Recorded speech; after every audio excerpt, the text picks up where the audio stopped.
is going on, guys? And this episode is going to be Bizarro World because in the last video with my Jeff Hardy thoughts, I had a beard going, and then I shaved it off and took a shower because I want to look fresh and good for my big 1-year anniversary with my girlfriend this weekend, which I'll be celebrating beginning tomorrow, which the actual 1-year anniversary is Sunday.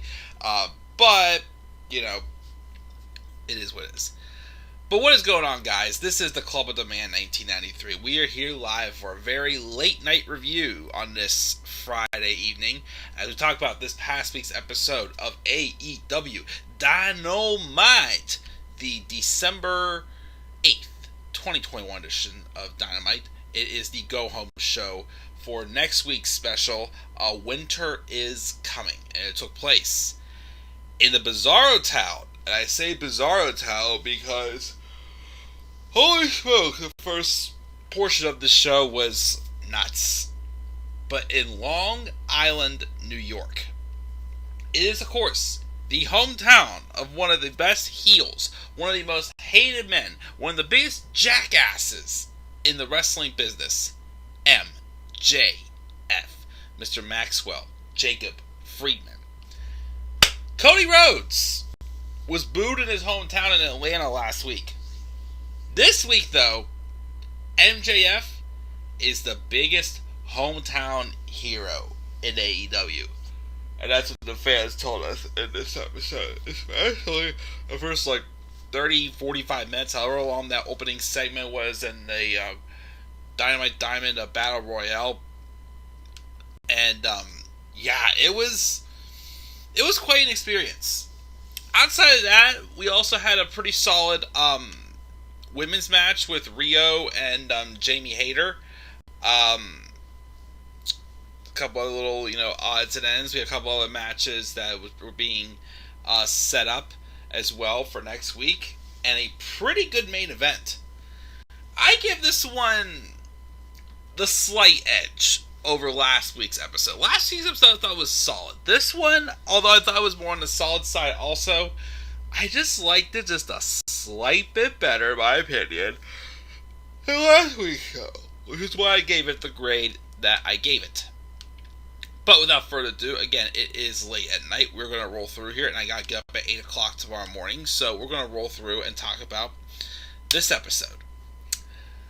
The show opened up. Let's talk about the first portion of this show, which was nuts and very bizarre. MJF's music hits.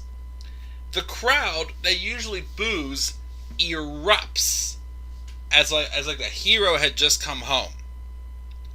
Of course, though, coming out to MJF's music was no one other than his most recent rival to date, CM Punk. And Punk came out, and the crowd just booed him like crazy. He was the one who had the MJF heat tonight. MJF got the CM Punk reaction, though, tonight, basically. I know apparently New York and Chicago do kind of have a little bit like a rivalry going on, personally.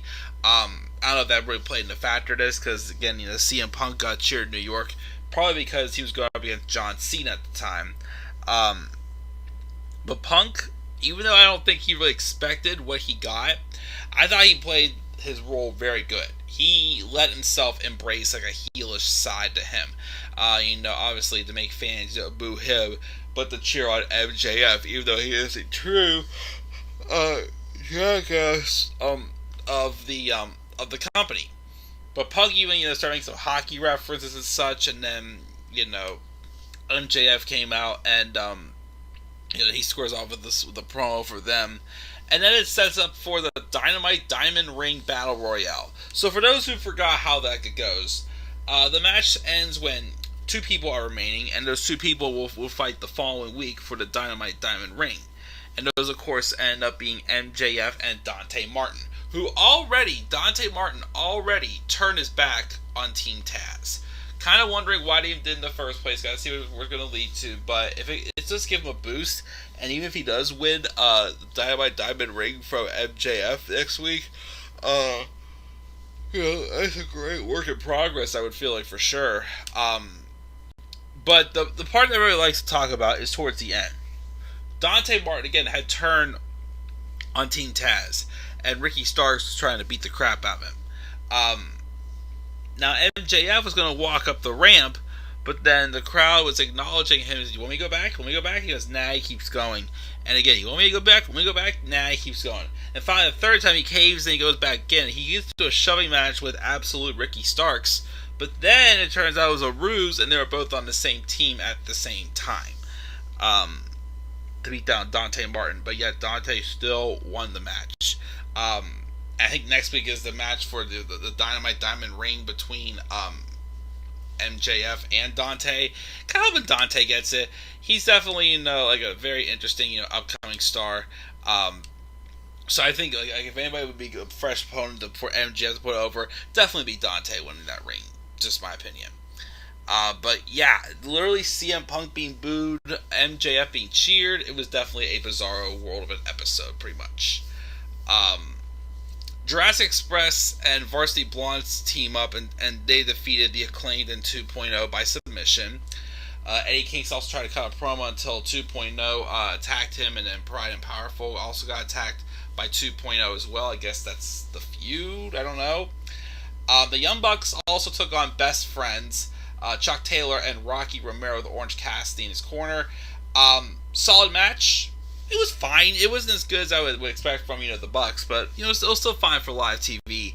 The most notable thing people want to talk about though is the return of Trent, and he was dropped off by his mom Susan, who are both super over. And yeah, Trent's back. It's been a while. I'm not sure if he got injured or what happened. Why he's been off TV for a while. But I didn't mind. I never minded Best Friends. They weren't my favorite tag team. They still are my favorite tag team, but they're solid. So I look forward to seeing what they do with Trent returning back and seeing if we can get Best Friends back on page. The same page, of course, that is. Nyla Rose and the Bunny attack Ruby Soho backstage for Ty Conchi and Anna Jay step in and even up the odds. Because that's the next match we're doing for one of the two. There's two semifinals matches for the TBS Champion Tournament. The first one is going to be Nyla Rose. No, I'm sorry, not Nyla Rose. Jamie. No, not man. I'm losing my train of thought. Jade Cargill and Thunder Rosa. And then for the women, it is going to be Ruby Soho versus Nyla Rose, which should be solid. Speaking of titles, Sammy Guevara comes out with the TNT title, but Cody Rhodes comes out and wants to challenge Sammy for the title sometime soon. Which they've had a couple solid matches, especially the first ever episode of Dynamite, so I'm for that. Though we got a promo for the Men of the Year, and they said that Dan Lambert's gonna be back next week. Whatever. Rio and Jamie Hayter had a really good match. I am a little iffy on the fact how they kind of did it WWE style, where they had someone beat the champion in a non-title match to be able to get the title opportunity. Was the biggest fan of that, but it'll still be a solid match. I think Rio go pull off some good material with Britt Baker for sure in the match. But of course they still tease some tension with Jamie Hayter and Britt Baker. If it wasn't for Britt, that Jamie would have still been in that North American title, or not North American title, the TBS title. If it wasn't for oh crap, I lost my train of thought completely. But she would have been there if it wasn't for Britt, since she didn't want Thunder Rosa to get eliminated for the tournament and come focus on her, because she knows that's what she's coming for next. Which of course is a smart move there. But Rio and Jamie had a great match. Rio won, but Jamie looked very good. Malachi Black then interrupts the Varsity Blondes and sprays mist into the woman's face. Don't know what that was about. And in the main event, Bryan Danielson took on John Silver, and they had a very, very good match. Silver was definitely no selling several stuff, like his kicks to the head and whatnot. Again, I thought he just looked like $1 million since coming over to AEW. He's had his ups and downs, but he's what am I saying now? He definitely has really embraced his role whenever he's feuded with somebody, and them giving him more of like a heelish side right now works for me. I don't know if it's going to be like a temporary or a full time thing until after they get to the big match there for Bryan Danielson. Um, but But yeah, I mean that's basically all Dynamite was. Again, it was a Bizarro World episode with you know, people cheering MJF and Boo and Punk and a couple other things that were just like was what it was, but still a good episode. I gave it a B. A B for this week's episode of AEW Dynamite. So now that was a short review, but I'm gonna head to bed. So guys, what were your thoughts on Dynamite for this past week? Leave us down in the comment section below. There's always a slap a like on the video and subscribe for more content on my channel. Follow me on Twitter at DemandAirboy93. Till then guys, I'm checking out. I'll see you guys all later. Have a great rest of your night, and peace out everybody.